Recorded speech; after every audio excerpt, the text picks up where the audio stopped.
চলো মনে উঠলো বলেই দিই। তুমি জানো না যুবক সেজদায় কি রাখা আছে?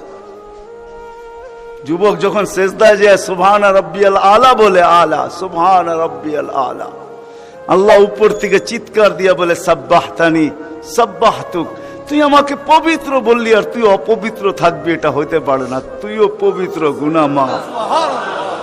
আলাইতানি ফাআলাইতুক, তুই আমাকে মহান বললি আর তুই মহানত্ব পাবি না, এটা হইতে পারে না। তুইও মহান। বলে আল্লাহ কেমন মহান? বলে তোর জন্য আরশের নিচে গ্যালারি এখনই ঠিক করতেছি, তোকে আরশের নিচে আমি ছায়া দিব, ও একটা গ্যালারি দিব তোকে। হ্যাঁ, সুপার ডিলাক্স গ্যালারি, যেখানে তুমি বসবে যা চাবে তা পাবে, খাইতে থাকবে আর হিসাব কিতাব দেখতে থাকবে। আল্লাহকে যদি বলি আল্লাহ এই গ্যালারি কেন দাঁড় করাবেন, আল্লাহ যেন আমাকে বলতে চায়, কয় হিসাব কিতাব দর্শক না হইলে খেলতেও ভালো লাগে না, আবার দর্শক না হইলে খেলতেও ভালো লাগে না, আর দর্শক ছাড়া খেলাও জমে না। আল্লাহ বলে তোকেদেরকে দর্শক বানাবো, কেননা হিসাব কিতাবও তো একটা খেলা, ঠিক না? কি বলেন?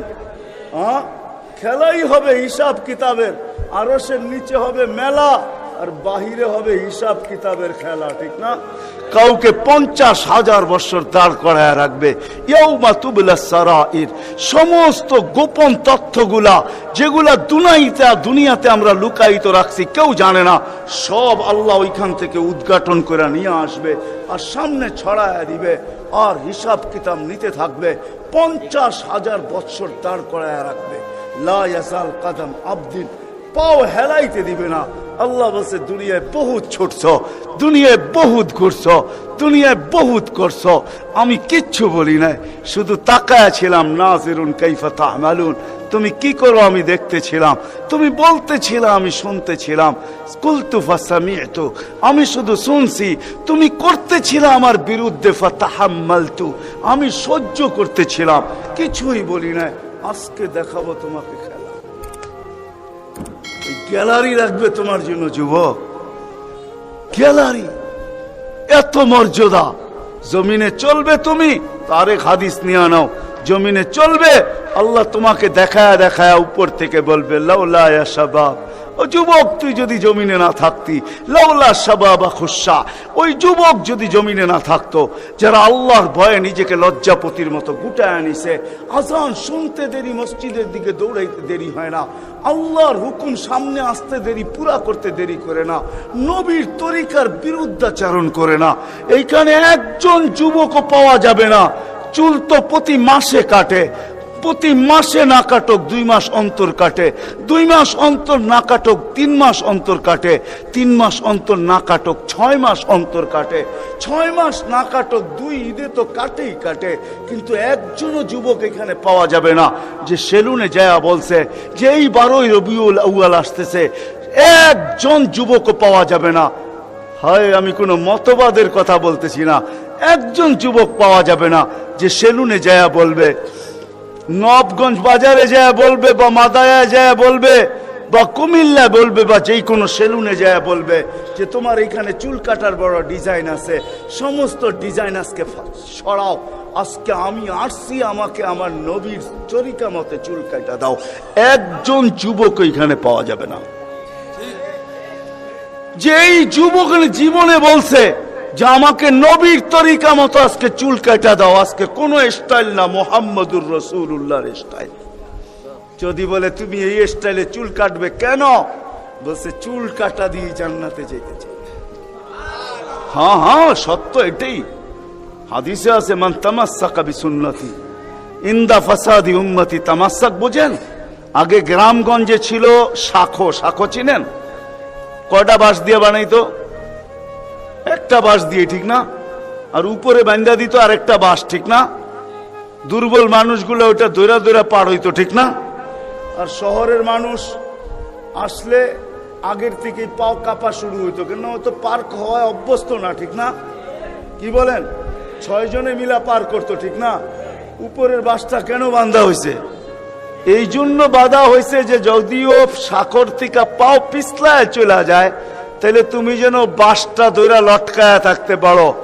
দূরের থেকে কেউ দেখা এসা ছুঁইটা তোমাকে ওইখান থেকে উঠাইতে পারে, পানির ভিতরে তুমি না পড়ো। আল্লাহর রাসূল বলে একটা সময় আসবে, কোন উম্মত যদি আমার একটা সুন্নত ধরে এরকম লটকায়, তো আল্লাহর রাসূল বলে তাকে এক শহীদের না 100 শহীদের সওয়াব দেওয়া হবে। জান্নাতে যাওয়ার জন্য এক শহীদের সওয়াবই যথেষ্ট, এইখানে 100 দেওয়া হবে। এই জন্যই হাদিসের শব্দ আসছে মান তামাসসাকা বিসুন্নতি, যে আমার একটা সুন্নত ধরে লটকায়া থাকবে। যুবক যদি ভাবে যে কোন সুন্নতই তো আদায় করতে পারতেছি না, না পরিবেশের জন্য পারতেছি, না দুনিয়ার জন্য পারতেছি, কোনোভাবেই পারা সম্ভব না, আমিও জানি পারা সম্ভব না, সবগুলোর উপরে আমল করা যাবে না। যুবক যদি বলে যে আমি আমার চুল কাটাকেই সুন্নত বানায় নিলাম, নবীর এই সুন্নত ধরেই আমি আটকায় থাকবো, লটকায় থাকবো, যখনই সেলুনে যাব ওকে বলবো সমস্ত ডিজাইন সরা, আমার নবীর ডিজাইনে আমাকে কাটা দে। আমার বিশ্বাস চুল কাটা দিয়ে সে জান্নাতে যাবে। চুল কাটা দিয়া একজনও পাওয়া যাবে না, আরেকটা বললেও পাওয়া যাবে না। এই পুরা গ্রাম না, পুরা চান্দিনা থানায় উপজেলার ভিতর থেকে কোন নববধূ পাওয়া যাবে না। পাওয়া যাবে চান্দিনার গ্রামে গ্রামে এখন বিউটি পার্লার আছে না নাই? ঘরে ঘরে বিউটি পার্লার আছে, অনলাইনে সব বিউটি পার্লার চলে, অনলাইনে এসে সেই জায়গায় যায়। কোন নববধূ পাওয়া যাবে না যে বিউটি পার্লারে যায় বলছে তোমাদের সমস্ত সাজ রাখো, আজকে আমার প্রথম রাত্র, প্রথম দর্শন, প্রথম জীবনের রাত্র, এটা আর জীবনে কোনোদিন ফিরে আসবে না। আজকে আমার বাসর রাত্রে হবে, আজকে আমি সাজতে আসছি, কিন্তু তোমাদের ডিজাইনে না, আমাকে ফাতেমার ডিজাইনে সাজায় দাও। বাকি অন্য দিন আসবো, তোমরা তোমাদের ডিজাইন মতো আমাকে সাজায় দাও, কিন্তু আজকে প্রথম রাত্র আমি ফাতেমার ডিজাইনে সাজতে চাই। একজন নববধূ পাওয়া যাবে না। কি বলেন? চলে তো যাব, আমি কথা শেষ জায়গায় চলে আসছি, চলে তো যাব। 100 বছর আগে যারা ছিল ওরা আজকে নাই, 100 বছর আমরা পরে আমরা থাকবো না। জীবনটা বড় ছোট, আল্লাহর রাসূল বড় দয়া দিয়ে আমাদেরকে বুঝাইতে চেষ্টা করছেন, উম্মত হেলায় হারায় না, ওই জীবনটাকে হেলায় হারায় দিও না, ওটাকে গ্রহণযোগ্যতা পর্যন্ত পৌঁছাও, গ্রহণযোগ্যতা পর্যন্ত পৌঁছাও। কিয়ামতের দিন আমি যেন তোমাদেরকে নিয়ে গৌরব করতে পারি। জিজ্ঞাসা করেন, হাদিসে আছে, আল্লাহর রাসূল আমাদের কাছে দরখাস্ত রাখছে, এরকম হয়ে আইসো যে আমি কিয়ামতের দিন তোমাদেরকে নিয়ে গৌরব করতে পারি। এরকম নিয়ে আইসো না যে আমি কিয়ামতের দিন তোমাদের বিরুদ্ধে চলে যাই। আমি যদি বিরুদ্ধে চলে যাই তো আল্লাহও চলে যাবে। আমি দুনিয়ার বাস্তব হায়াত, কোরআনের আয়াত দেখাইতেছি। এইখানে হাজি পাওয়া যাবে 2-4 জন, বেশিও পাওয়া যাবে। কি হজ করছেন আপনি? হজ করছেন? আলেম ওলামাও পাওয়া যাবে, হাজি পাওয়া যাবে না? পাওয়া যাবে না? হজ করছেন? উমরায় গেছেন? নাহলে উমরায় যাওয়া পাওয়া যাবে। মদিনা মুনাওয়ারা যাওয়ার পরে রওজা একটা আয়াত লেখা আছে, রওজার উপরে কোরআনের আয়াত, ফাইন জাউকা, বন্ধু আপনার কাছে যদি আপনার উম্মত আসে, ওয়াস্তাগফিরাল্লাহ, আর আল্লাহর কাছে যদি মাপ চায়, ওয়াস্তাগফারা লাহুমুর রাসূল, আর আপনি যদি একটু ইশারা করে দেন, লাওয়াজাদুল্লাহ তাওয়াবার রহিমা, তো আমি আল্লাহ মাফ করে দিব, দ্বিধা করব না। কত করে দুনিয়াতে যেই রাসূল যার কাছে যায় মাপ চাওয়ার পরে আল্লাহ গ্যারান্টি দিতেছেন, আয়াতটা লেখা আছে রওজার উপরে। বিশ্বাস না হলে বাড়িতে যায় যুবকদেরকে বলতেছি সার্চ দিও রাসূলের রওজা, দেখবে এই আয়াতটা এখনো লেখা আছে ওইখানে। ফাইন জাউকা ওয়াস্তাগফিরাল্লাহ ওয়াস্তাগফারা লাহুমুর রাসূল লাওয়াজাদুল্লাহ তাওয়াবার রহিমা। দুনিয়াতে আল্লাহর রাসূল হক করে দিলে আল্লাহ মাফ করে দিবে। তো আল্লাহর রাসূল বলছে দুনিয়ার জীবনটাকে এরকম নিয়ে আইসো না, আমি যেন গৌরব করতে পারি এরকমই নিয়ে আইসো। এরকম নিয়ে আইসো না যে কিয়ামতের দিন আমি তোমাদের বিরুদ্ধে চলে যাই। আমি যদি বিরুদ্ধে চলে যাই আর কেউ তোমাদের পক্ষে থাকবে না। এই জন্যই কোরআনে আরেক আয়াত আমাদেরকে চিৎকার দিয়া বুঝাইতে চাইতেছেন, রব্বি ইন্না কওমি ইত্তাখাযু হাযাল কুরআনা মাহজুরা। ও আল্লাহ, উম্মতকে চোখের পানি ঝরায়া ঝরায়া বুঝাইছি।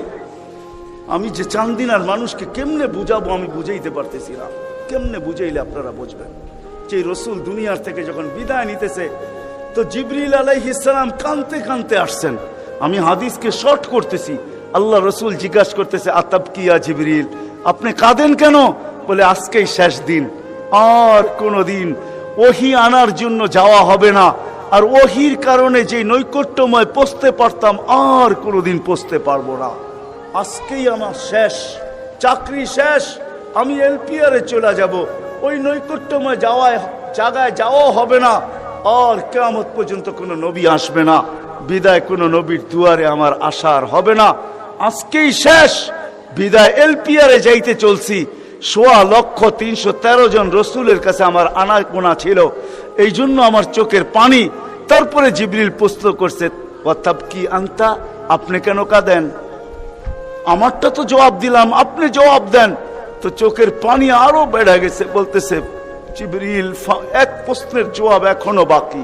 বলছে সেই প্রশ্ন কি? বলে ফামাল লিবাদি লি উম্মতি, আমার পরে আমার উম্মতকে কে দেখা রাখবে, কে বুকে জড়ায় রাখবে, কে পাহারা দিয়া রাখবে?